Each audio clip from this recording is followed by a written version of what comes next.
Assalamualaikum warahmatullahi wabarakatuh. Perkenalkan, nama saya Neng Siti Ayu Safitri dari semester 3C. Di sini saya akan mereview materi Hukum Administrasi Negara dengan dosen pengampu Dr. Muhammad Rendi Aridayandi SHMH, yaitu pembatasan kekuasaan melalui hukum administrasi negara.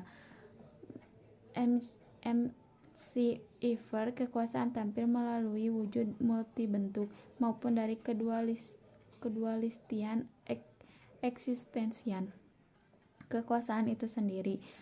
Franz Magnus Suseno mengartikan redaksional di atas bahwa kekuasaan di satu sisi merupakan suatu yang mempesona dan pada sisi lainnya merupakan hal yang menakutkan. Sebagai sesuatu yang mempesona karena mengingat multifungsi, dengan memiliki kekuasaan maka praktis akan dapat dicapai segala yang dikehendaki pemegangnya.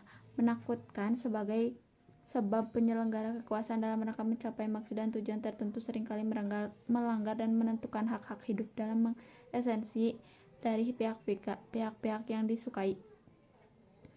dikuasai.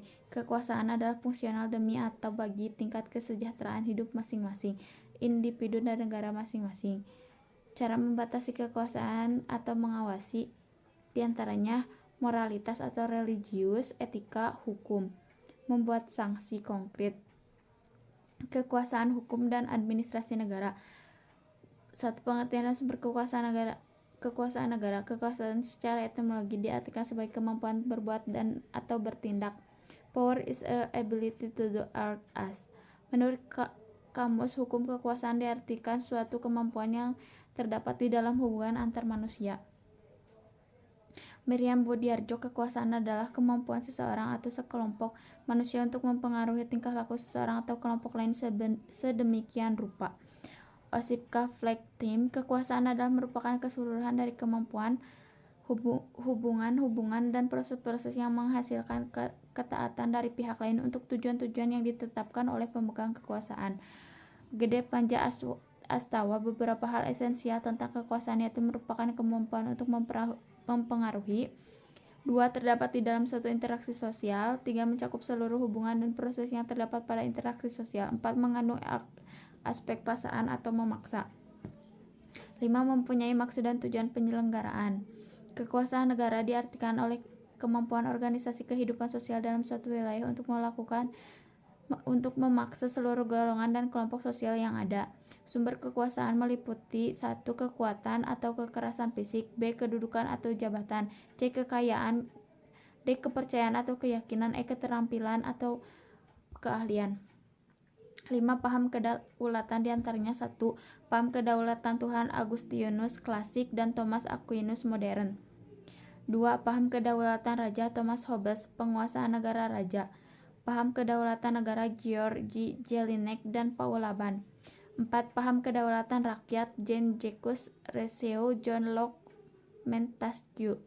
5. Paham kedaulatan hukum Immanuel Kant, Leon Doggett. Miriam Budiarjo, konsep welfare state atau social democracy yaitu negara yang pemerintahnya bertanggung jawab penuh untuk memenuhi setiap warga negara agar mencapai suatu standar hidup yang minimal. Utrecht, konsep negara menjadi penjaga malam atau liberalisme. Nachtwaker state. Kebanyakan demokrasi kontemporer adalah demokrasi liberal. Ada suatu kombinasi dari sistem politik demokrasi dan ideologi politik liberal yang menekankan hak-hak dan nilai-nilai tertentu sebagai kepemilikan pribadi, kebebasan negatif, individualisme, dan toleransi. Negara modern, akibat perkembangan peranan dan fungsi administrasi negara, dapat dengan makin pesatnya pertambahan jumlah personal penyelenggara fungsi publik. Masalah yang jauh lebih mengkhawatirkan adalah kemungkinan terjadi pemusatan kekuasaan pada administrasi